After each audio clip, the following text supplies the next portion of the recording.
Action-packed dash cam video of an Arkansas State police officer getting his man after a quick high-speed chase. The only problem here is that white Cadillac wasn't the car that was speeding past him. Here's how it went down from the other cop's dash cam. Listen at the end for the celebratory yelping.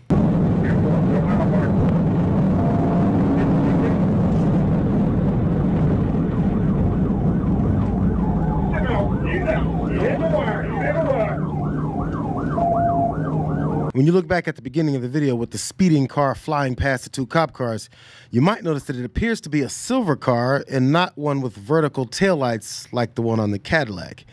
Police probably missed those details because they were amped up on adrenaline with uncontrollable urges to end the chase in the most dramatic way possible, which might be a good reason for them to calm down with the immediate pit maneuvers. But anyway, now that the situation is a traffic accident, when it's pretty clear that the Cadillac was slowing down and was pulling out of the right lane to then allow the cops to pass, the intensity is now high. And despite the fact that the police escalated the tensions to the point of this, they began barking orders with the assumption that the occupants were hostile.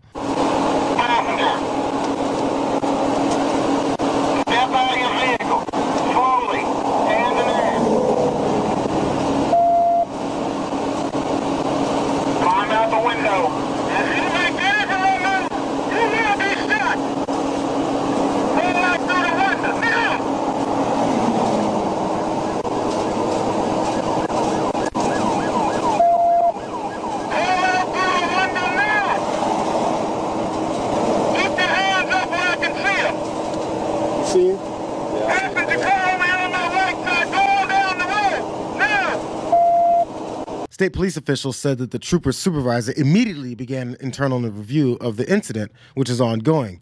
And the trooper involved in the crash, Corporal Thomas Hubbard, has submitted his letter of retirement and has not been on duty since the incident. Good news. It was a happy ending considering the occupants of the Cadillac weren't seriously injured and this cop is no longer executing pit maneuvers. But Arkansas State Police have a track record. Remember this from a couple years ago?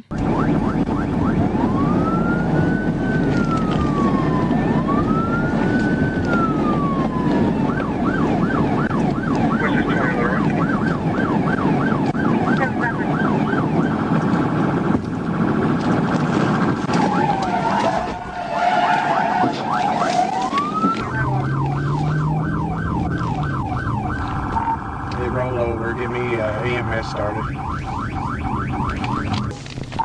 Got the number 3 lane shut down.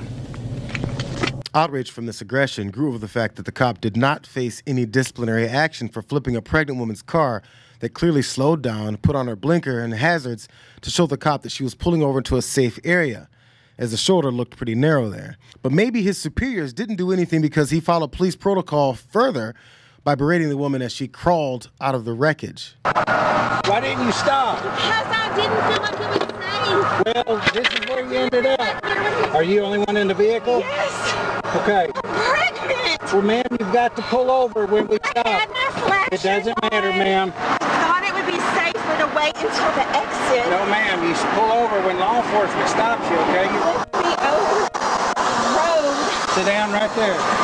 We call it a pit maneuver when people flee from us or don't stop from us. That's what happened, okay? No, it doesn't matter that you had your flashers on. It doesn't matter that you were obviously looking for a safe place to stop. One problem there, Officer Dunn. According to guidelines from this state called Arkansas that you happen to work for, this is what they tell drivers. The steps outlined below provide drivers with basic information on what to do when stopped by a law enforcement officer or when passing a law enforcement officer stopped alongside a roadway to ensure the officer's safety, the safety of the driver, and any passengers. Here's the first part.